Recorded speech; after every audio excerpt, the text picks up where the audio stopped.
Mesdames et messieurs, bienvenue à votre magazine de prédilection, Kiosque.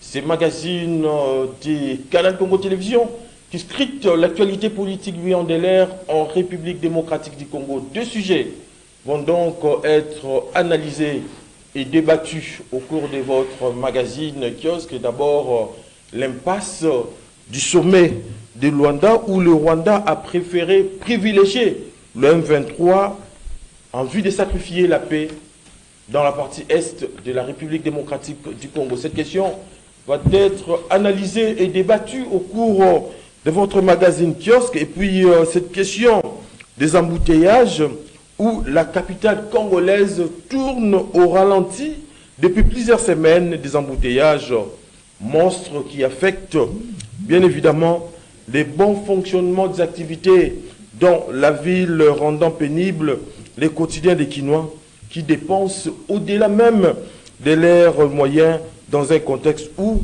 les bourses de plusieurs familles ne peuvent répondre à cette pression. Analysez, commentaires sur votre magazine Kiosque avec nos invités. Monsieur Gondi, vous êtes les bienvenus sur Kiosque. Merci encore. Je réitère mes remerciements pour cette invitation. Oui. Par la même occasion, j'en profite pour saluer toute votre direction et toute l'équipe technique administrative, sans oublier celles ou ceux qui, chaque jour, attendent l'émission Kiosque pour pouvoir en fait suivre ce que nous disons, pour pouvoir peut-être éventuellement compléter par rapport à leurs commentaires quand ils vous appellent ou quand ils vous envoient des messages. Une fois de plus, merci à vous, merci à tout le monde. Très bien. En face de Gandhi, Kiosque reçoit Pompon Joly. Vous êtes les bienvenus. Merci, cher Eddy, pour l'invitation. Pour nous, c'est vraiment une grande opportunité, une charge. Parce que ici, nous venons ici pour décrypter sur toutes les questions qui lient notre pays. Et vous savez, dans une société, ça s'appelle l'octogone du système politique.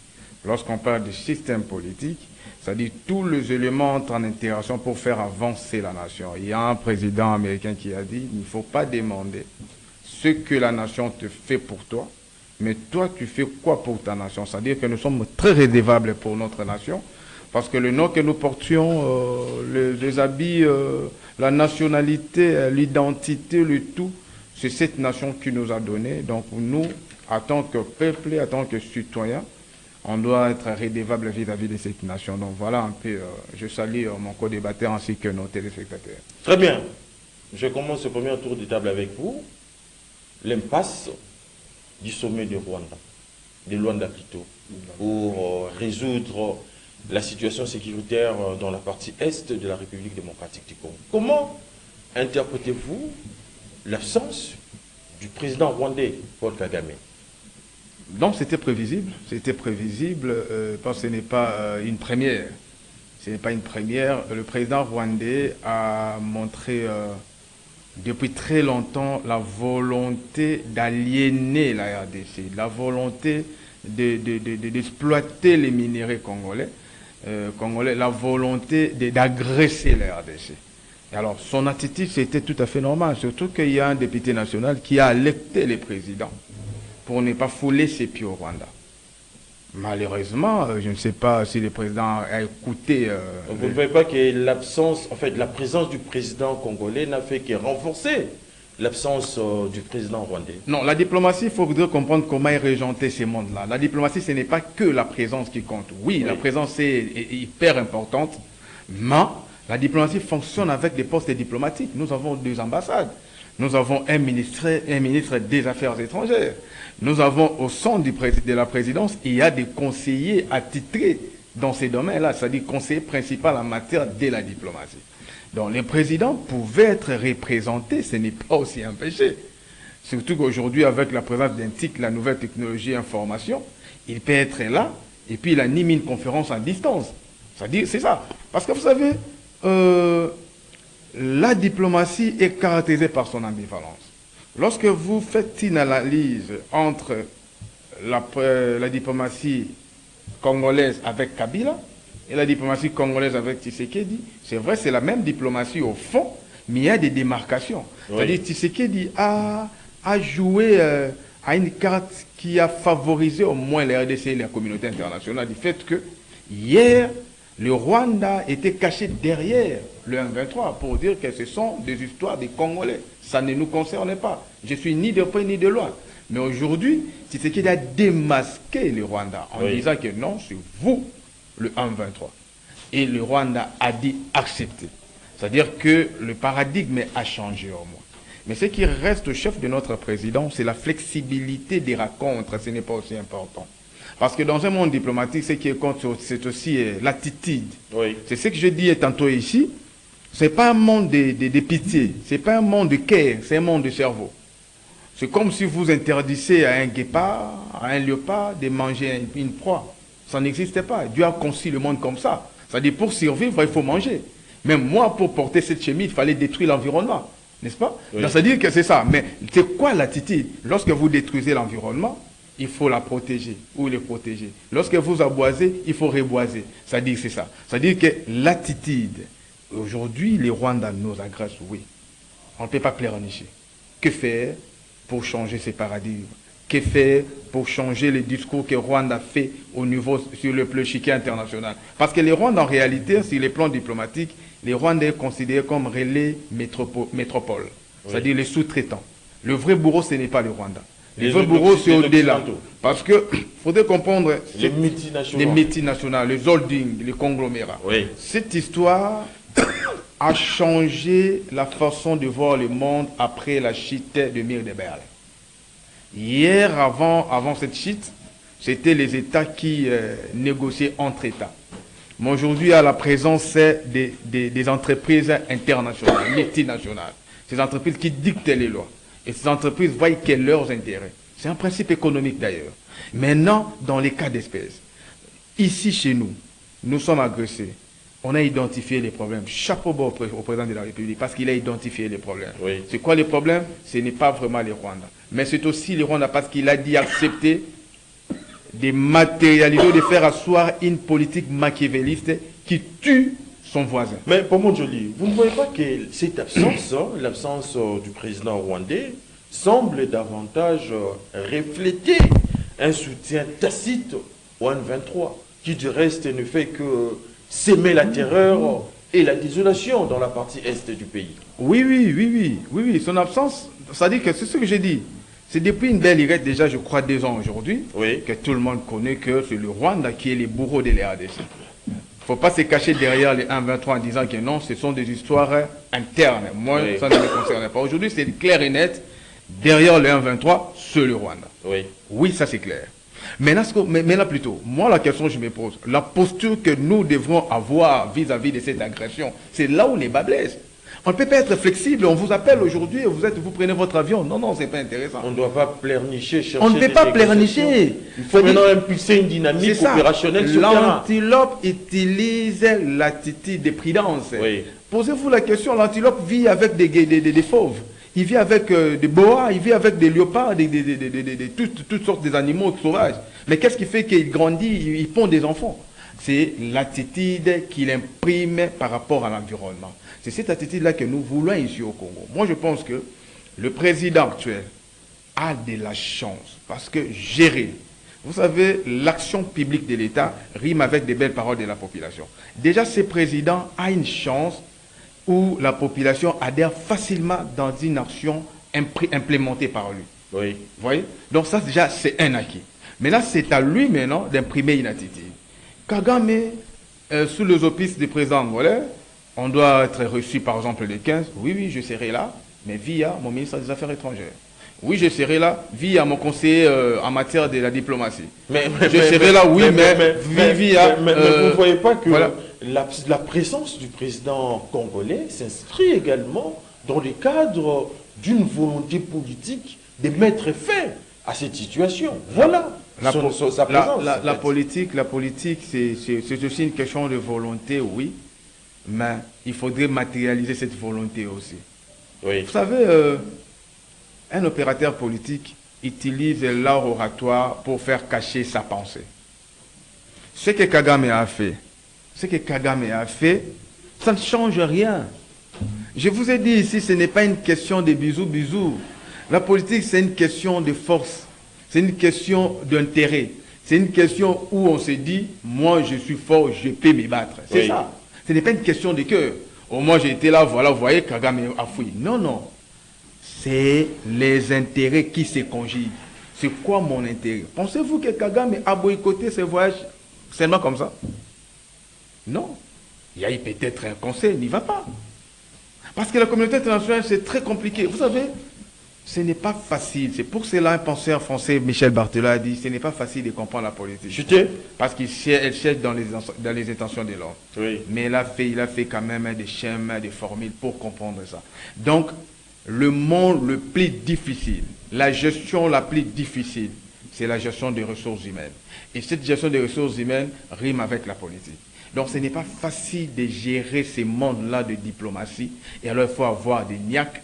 Et moi je conseillerais à mon président que ça soit une dernière rencontre. Très bien. Si demain, sous les auspices de qui que ce soit, il invite les RDC pour une rencontre pour pacifier les RDC, il a beaucoup de personnes à appeler.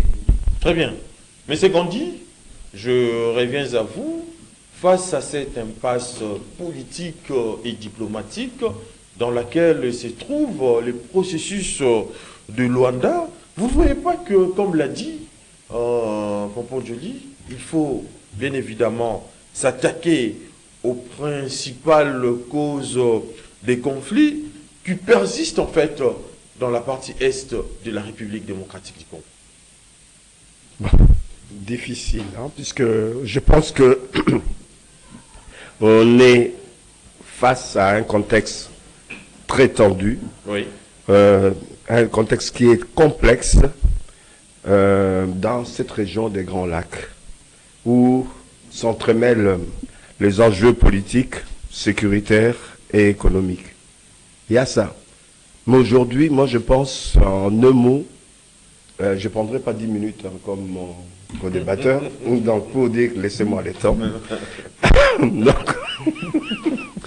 donc moi je dis que les dés sont pipés, ou en d'autres termes, le vin tiré, il faut le boire. Oui. Kagame se trouve devant une impasse, une difficulté. Les jeux ont changé. La géostratégie de cette région est en train de pouvoir aller dans un sens que nous ne lui avons pas connu ces 15-20 dernières années. Les enjeux économiques, surtout pour les matières premières stratégiques, ce sont ces enjeux-là qui vont faire en sorte qu'il y a une nouvelle stratégie qui va naître dans cette région des Grands Lacs, notamment au niveau de l'Afrique australe. Ça fait que Kagame ne retrouve pas son compte dans ce jeu-là. Il ne trouve pas son compte dans ce jeu-là, puisque d'une manière ou d'une autre, cette guerre qui est à l'Est finira un jour. Quelles que soient les conditions, ça finira un jour. Oui. Je vous rappelle simplement ce qui s'est passé au niveau du Cabinda et au niveau de l'Angola. Pendant ce temps-là, les États-Unis continuaient à exploiter du pétrole. La guerre s'est terminée au moment où personne ne s'y attendait. Oui. Aujourd'hui, il y a la paix, il y a le développement en Angola. C'est ce que la RD Congo va vivre dans les années qui viennent. Si les Américains viennent ici pour signer des accords par rapport au corridor de l'Obito, ils n'étaient pas obligés de le faire, puisqu'il y a déjà des accords dans le passé, des contrats amphithéotiques qui donnent la primauté aux États-Unis sur près de 80% des matières premières de la RD Congo. Ça, c'est juste pour amplifier les choses, puisque sachez que pendant que nous, on est regardant sur ce qui se passe à l'Est par rapport aux matières premières de l'Est ou du Sud vers le Katanga, sachez que d'autres régions ont des matières premières, presque les mêmes matières premières, oui, qu'on peut extraire facilement à moindre coût. Je dirais le cas de Congo central. Pendant que nous, on cherche à creuser pour savoir ce qui est au niveau du sous-sol, les Américains ont toutes les données à partir des satellites. Vous savez qu'on peut trouver, on trouve de coltan. Mais vous ne voyez pas que toutes ces matières dont vous citez paraissent y déterminer nos malheurs aujourd'hui? Non, non, non. Il y a des États qui ont eu des matières premières, oui, qui sont arrivés à s'en sortir. Que ce soit les pays comme l'Arabie Saoudite et autres. Même chez nous, plus près de nous, le Botswana a eu une matière première. Dans d'autres pays, le diamant était le diamant des malheurs, en Centrafrique et dans d'autres pays africains. Mais le Botswana tire son épingle du jeu grâce à son diamant. nous, on arrivera à nous en sortir pour peu que nous soyons conscients, nous soyons déterminés, nous soyons unis par rapport à l'intérêt national. Aujourd'hui, chacun est en train de jouer sa partition. Oui. Les moments difficiles de la République aujourd'hui, qu'on soit d'accord ou pas d'accord avec Tshisekedi, qu'on soit d'accord ou pas d'accord avec sa politique, le moment est très, très important pour notre pays. On doit s'unir, ne serait-ce que sur l'intérêt national. L'intérêt national, c'est quoi? C'est de retrouver la paix à l'Est. L'intérêt national, c'est quoi? C'est essayer, dans la mesure du possible, de contrôler au moins une partie de nos matières premières. Mais le problème, c'est que dans l'intérêt national, vous ne voyez pas que l'État ne plus à des condamnations, mais également à des paroles vides. Il faut impulser une dynamique opérationnelle sur terrain pour mettre fin à cette situation. Impulser, ça suppose déjà que le président de la République essaye, d'une manière ou d'une autre, de pouvoir rassembler tout le monde. Mais il y a toujours des dissonances par rapport aux intérêts particuliers. Oui. Vous savez que ce pays a toujours fonctionné par rapport à des intérêts particuliers, par rapport aux dynasties. Il y a peut-être 2 dynasties dans ce pays. Et souvent, c'est la dynastie qui est au pouvoir s'oppose à la dynastie qui est à l'opposition, qui par la suite prendra le pouvoir, etc. Ils sont en train de se relayer. Il faut casser cette dynamique-là de l'existence des dynasties dans notre pays. Oui. Ce sont ces dynasties-là qui mettent le pays en mal. Ce sont ces dynasties-là qui font qu'on ne pense pas à l'essentiel, donc au peuple, au développement de ce pays. Moi, je dis que s'il y a eu échec, c'est aussi par le fait de manque de confiance entre le parti. Tout le monde soupçonne tout le monde. Je vous ai dit dans cette première partie que le Rwanda n'a plus aucun intérêt. Il est en train de gagner le temps. Le Rwanda, Kagame gagne du temps. Il sait que son sort est déjà scellé. C'est une question de mois et des années. Kagame, c'est fini. Kagame est l'intermédiaire, l'enfant chéri, le chouchou, c'est fini. Il le sait. C'est pour ça qu'il essaye de faire effilocher les temps, de gagner du temps, mais inutilement. Son sort sera sévère, d'une manière ou d'une autre. Il y a aussi le rôle ambigu de l'Angola. L'Angola, dans la partition qu'il y a aujourd'hui, ne retrouve pas totalement son compte. Les gens disent le plus grand gagnant du plan américain de créer un corridor Lobito, c'est à l'avantage de l'Angola. Non, ce n'est pas totalement à l'avantage de l'Angola, c'est à l'avantage des États-Unis. Mais en revanche, l'Angola a une certaine intelligence pour essayer de créer au niveau de ce port ou proche de ce port-là des industries, notamment l'industrie agricole, des transformations des produits agricoles.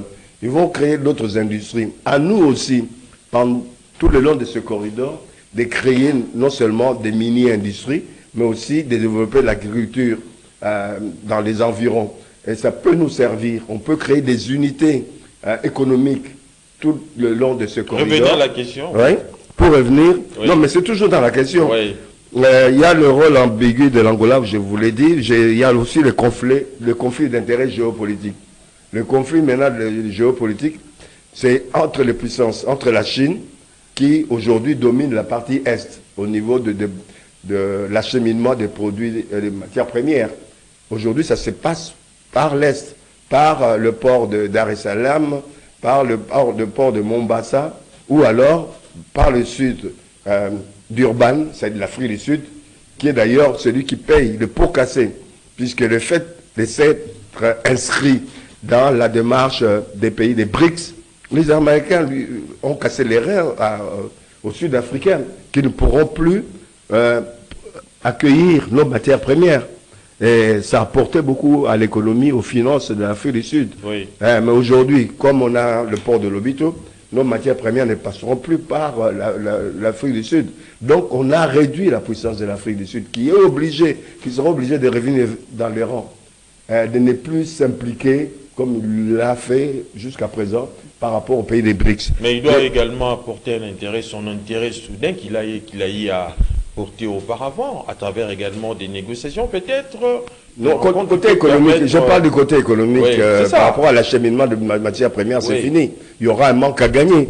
Il y a aussi la faiblesse de mécanismes régionaux. On a multitude d'organisations sous-régionales ou régionales qui ont démontré leur inefficacité. Oui. Alors que quand tu regardes les statuts de ces organisations sous-régionales ou régionales, mais il y a des mécanismes qui sont prévus dans leur texte quand il y a un conflit quelque part, ils doivent intervenir et trouver des compromis.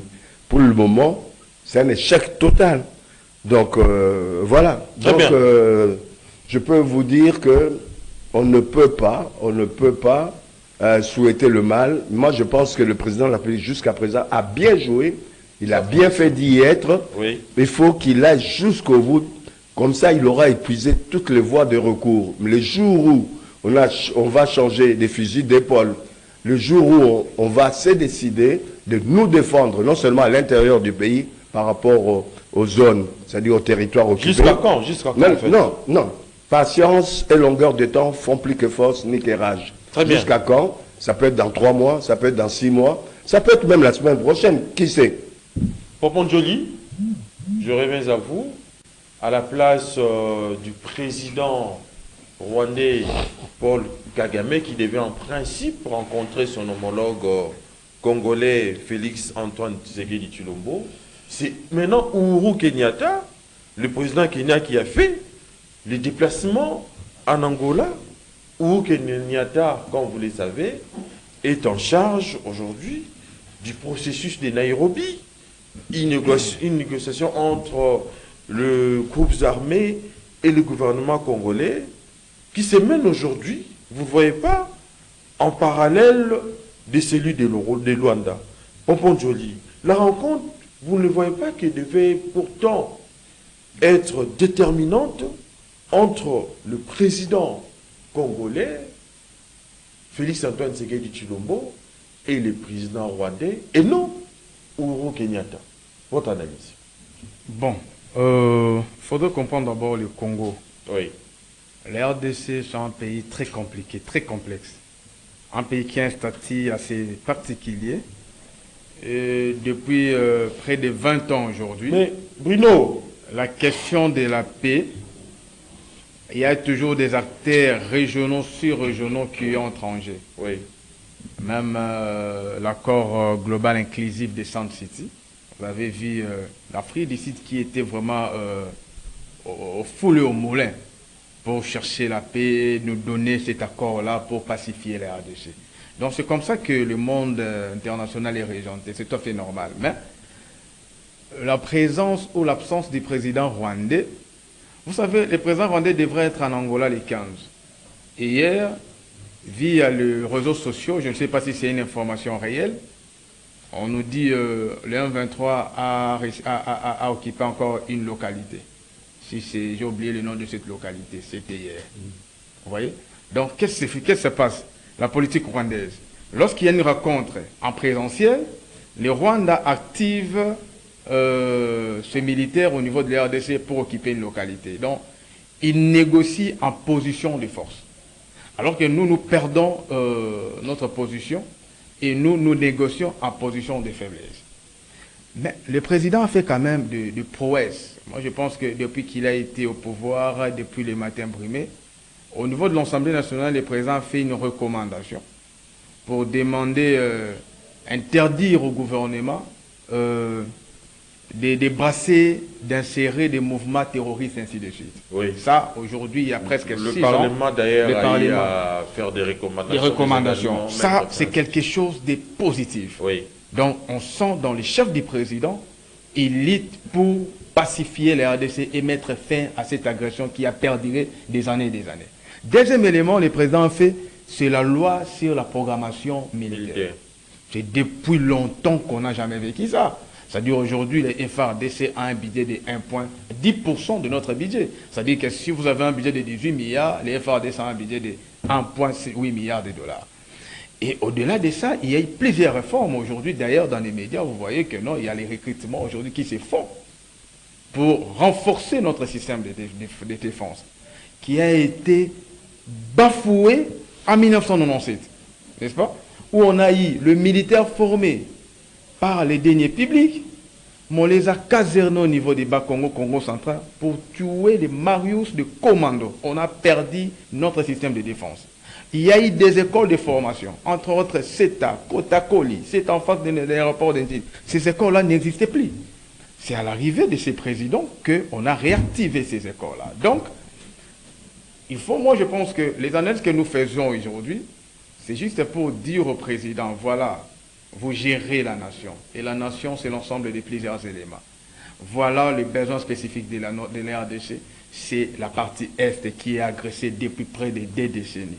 Nous, notre besoin, c'est de les pacifier. Nous, notre besoin, c'est de donner la paix. Parce que c'est ça, d'ailleurs, la mission primordiale d'un État. L'État a été créé pour le maintien de la paix. Mais vous venez de dire ici que les présidents étaient catégoriques pour fusionner le M23, les groupes armés de la République. Les parlements congolais a eu également à faire des recommandations là-dessus. Mais vous ne voyez pas que cette réunion à 3 entre Paul Kagame et Lorenzo, Félix Antoine Tshisekedi et Uhuru Kenyatta était peut-être organisée pour convaincre le président de la République, Félix Antoine Tshisekedi Lumbo, d'accepter aussi la fusion de 2 processus, c'est-à-dire les processus de Luanda, mais également les processus de Nairobi, ou peut-être pour qu'il accepte,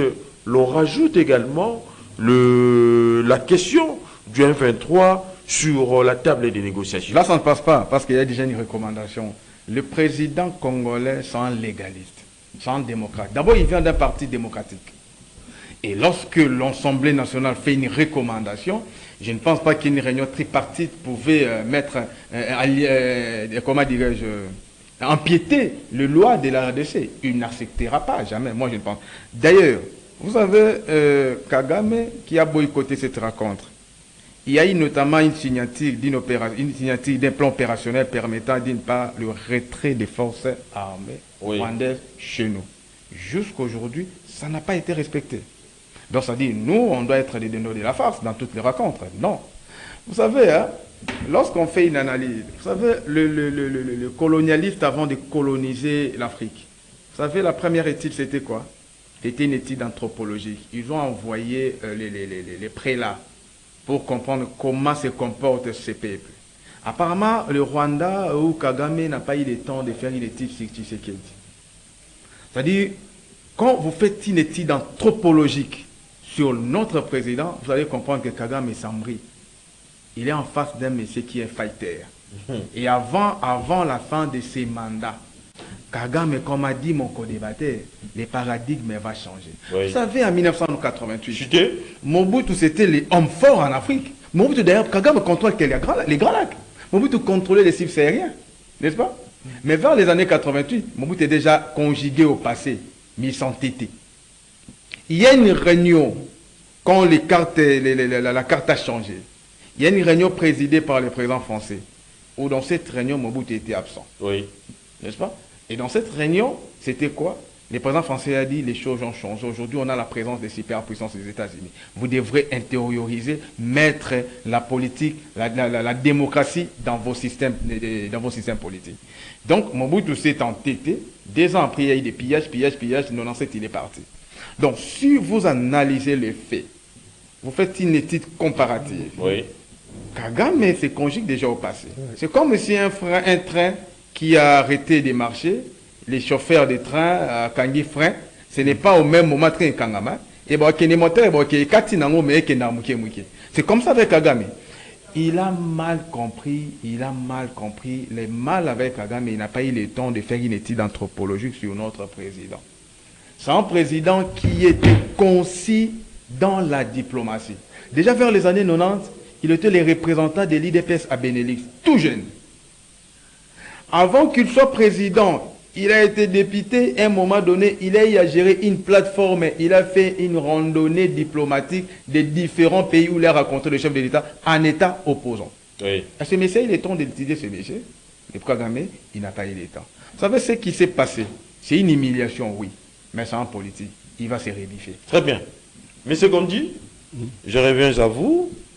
Le tout est maintenant de savoir quelle sera la suite après l'échec de Luanda. On s'interroge notamment sur la présence de Félix Antoine Tshisekedi à Luanda, alors que Kinshasa connaissait les conditions fixées par Kigali, qui y ait une ligne rouge politique que le chef de l'État Félix Antoine Tshisekedi Tshilombo avait fixé lui-même en termes d'image. Vous ne voyez pas que la présence de Tshisekedi n'a fait que renforcer l'absence de Paul Kagame et a permis à Kinshasa aujourd'hui de marquer un point. Oui, vous avez posé la question, vous avez la réponse. Moi, je pense, contrairement à mon co-débatteur, à ce que certains disent au niveau de la presse et autres, en disant que c'était une humiliation pour le pays. Moi, j'ai dit non, bien au contraire. On est dans un champ diplomatique. Quand deux chefs d'État se rencontrent, c'est qu'il y a eu des réunions préparatoires au niveau des techniciens. Et cette réunion a dû avoir arrêté de conclusion. Oui. C'est ce qui permet que les chefs d'État viennent par la suite asseoir leur accord, à poser leur signature s'il y a lieu. Tout était déjà préparé, tout allait dans le bon sens par rapport à la République de Congo.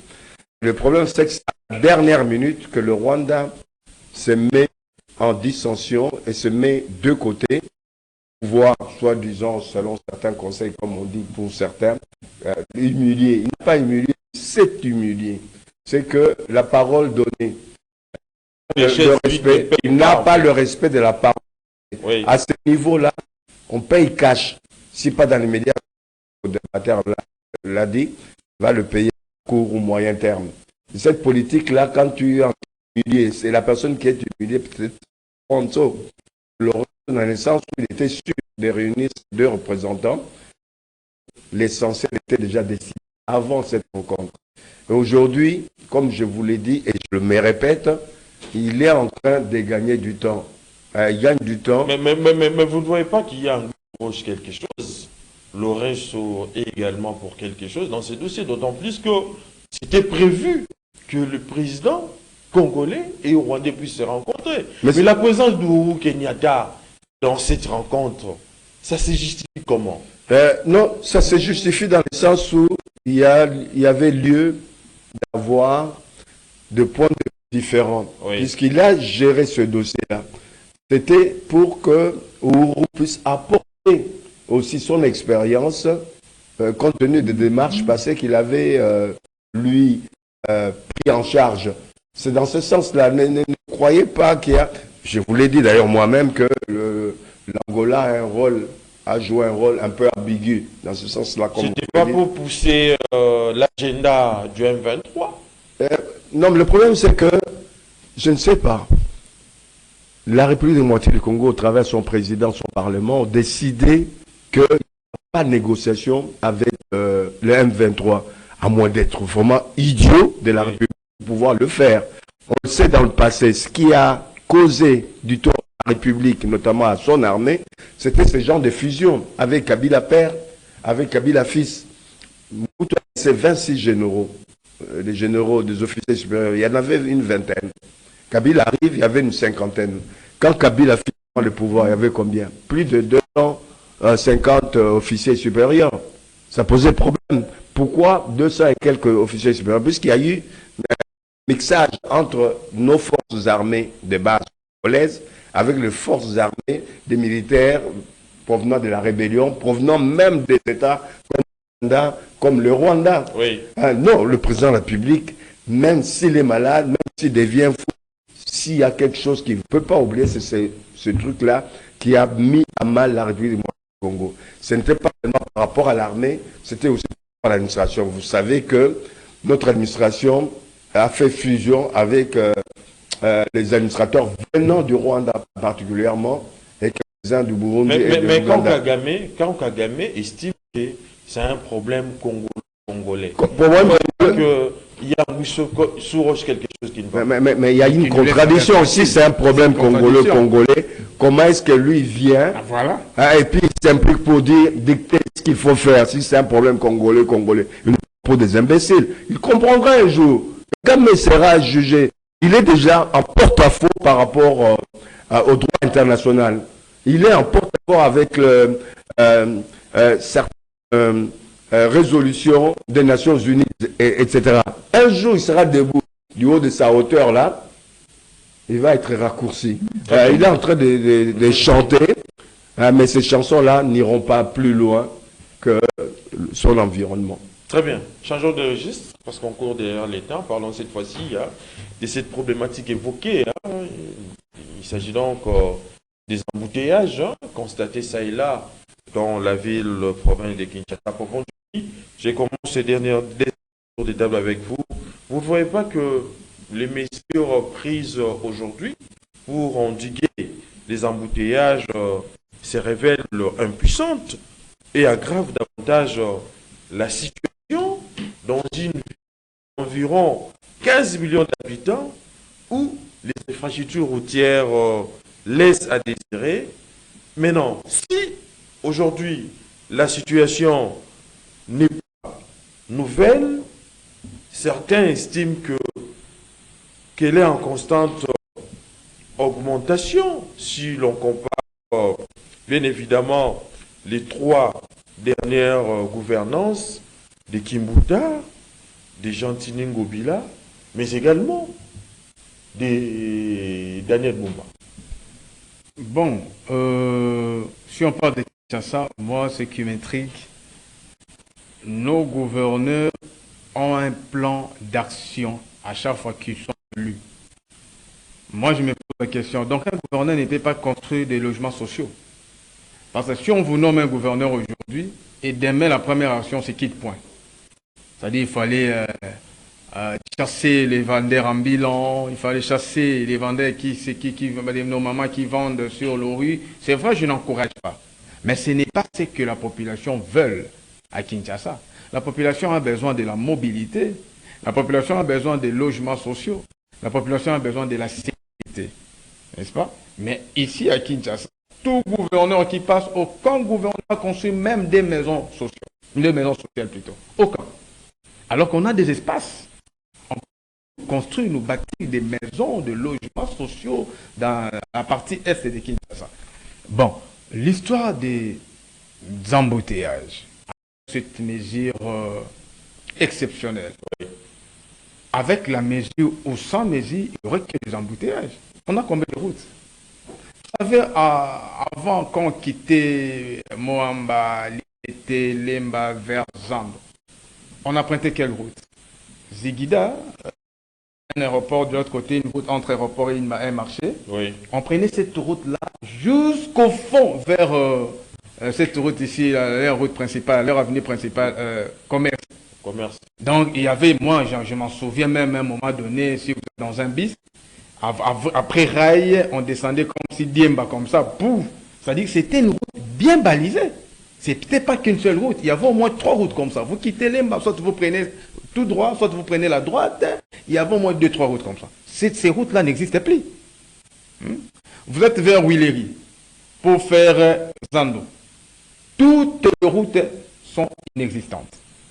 Donc c'est d'ailleurs la cause. Donc faudra-t-il admettre aujourd'hui que les détournements des deniers publics, en fait l'argent qui était prévu pour la construction de routes, est à la base peut-être des embouteillages en fait? Bon, je ne dirais pas détournement parce que je n'ai pas de éléments ni des preuves. Moi je pense que lorsque vous gérez la nation, la loi suprême d'un peuple, c'est le bien-être de sa population. Et lorsqu'on parle de bien-être, il y a le route, il y a le logement, il y a la mobilité, il y a la sécurité, et il y a de l'eau. Et alors, parlons de la mobilité.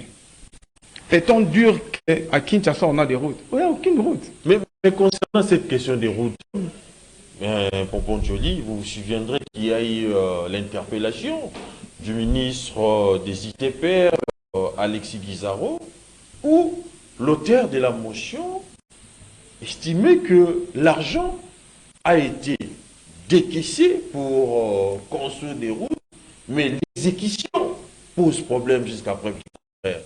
Vous ne voyez pas que la faute incombe aussi à nos autorités, notamment au ministre des tutelles, qui du reste a été interpellé, mais il a justifié son absence par la maladie. Maintenant, le paisible citoyen souffre Aujourd'hui, le ministre, c'est des douanes, hein, parce que la correspondance, ce n'est pas le ministre qui a fait une correspondance au niveau de l'Assemblée nationale.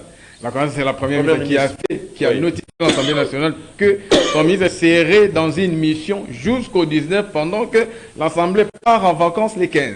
Donc aujourd'hui, le ministre des douanes, la question qu'on doit se poser maintenant, cet argent qui a été décaissé pour construire des routes, qui a détourné ça, est-ce que réellement c'est les ministres? Si c'était les ministres, on devrait avoir le ministre au niveau de l'Assemblée nationale pour répondre aux questions des députés qui est la représentation nationale. Donc, si la première ministre se sent lésée, c'est qu'elle est pour quelque chose. Mais alors, il faudrait éviter de condamner pendant que la structure qui devrait contrôler... Oui. Mais face à cette question, Popon Joly, vous ne voyez pas qu'il s'impose aujourd'hui convoquer une session extraordinaire en vue de statuer de la question en fait? Non, la session extraordinaire, c'est par rapport à une matière lorsqu'il y a une urgence. L'urgence, c'est le cas aujourd'hui. Non, ce n'est pas une urgence, c'est le cas. En fait. Les embouteillages, les gens souffrent. Non, ça, ce n'est pas une urgence. Pourquoi ce n'est pas une urgence? Vous savez, au niveau de l'Assemblée nationale, nous venons de finir une session qui était une session budgétaire. Alors, l'Assemblée nationale, c'est l'autorité budgétaire. Alors, toutes les questions que nous crions, nos déshydratats, sont répondues au niveau du budget. N'est-ce pas? Et lors de cette session, il y a eu 3 projets de loi. Projet de loi, c'est la rectification. Projet de loi, c'est la réduction des comptes. Et la loi de finances exercice 2025. Alors, maintenant, nous sommes en pleine vacances parlementaires. Vous voulez maintenant rappeler encore les députés pendant qu'ils avaient 3 mois de répondre aux besoins spécifiques des dommage pour notre peuple, dommage. Alors, la question aujourd'hui, dommage pour ça, c'est bien. C'est écrit, c'est bien. C'est dommage pour les peuples parce que même les peuples est naïf. Parce que les peuples devraient suivre scrupuleusement tout ce qui se passe au niveau de ces institutions. Nous avons 4 institutions. Mais vous savez que même les présidents... ses représentants. Peut-être les représentants ne jouent pas leur rôle. Ne jouent pas leur rôle. Vous avez vu un peuple a fait tomber un président au niveau de la Corée, d'ici. Un peuple a dit non, vous avez mal fait, vous devrez laisser le pouvoir. C'est ça les peuples. Attention, là vous les poussez au soulèvement populaire. Non, je ne dis pas... Non, voilà maintenant. Mais c'est prévu par la Constitution, la deuxième partie de l'article 64. Lorsque vous réclamez vos droits, ça devient un soulèvement. Non, ce n'est pas un soulèvement. C'est-à-dire que vous avez la réponse, la qualité d'un pays réside dans la qualité de son Mais Popon Joly, lorsqu'un individu, lorsque les peuples prennent conscience que les lois qui régissent leur société sont injustes et arbitraires, vous ne voyez pas qu'ils ont le droit de se révolter, en fait. Mais c'est ce que je dis. Mais autrement, en fait, pas par rapport peut-être au soulèvement dont vous faites allusion. Non, je ne dis pas soulèvement. Mais moi, par exemple, du président, une pétition. Oui. C'est-à-dire que l'Assemblée nationale notifie. Lorsque vous lisez le règlement intérieur, lorsque l'Assemblée nationale notifie au gouvernement une motion de censure ou de défiance, dans les 48 heures, je crois, entre 24 et 48 heures, les ministres devraient se présenter. Oui. Alors, si ça ne se fait pas, alors les peuples qui étaient informés de la motion devraient s'intirer la partie adjacente de l'Assemblée nationale ou la salle du Congrès pour dire au speaker de l'Assemblée nationale, voilà le règlement intérieur qui dit ça.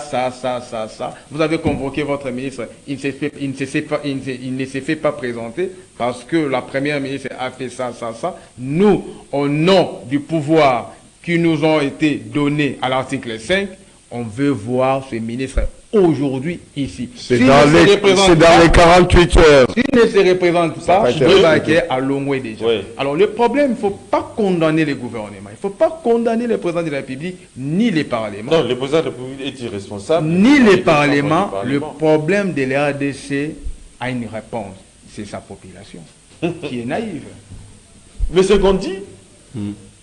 Il faut noter que la situation sera encore catastrophique en ces mois de décembre avec les festivités des fêtes d'année et une période durant laquelle les familles, malgré leur précarité, se battent aujourd'hui pour faire plaisir à leurs enfants pendant les fêtes.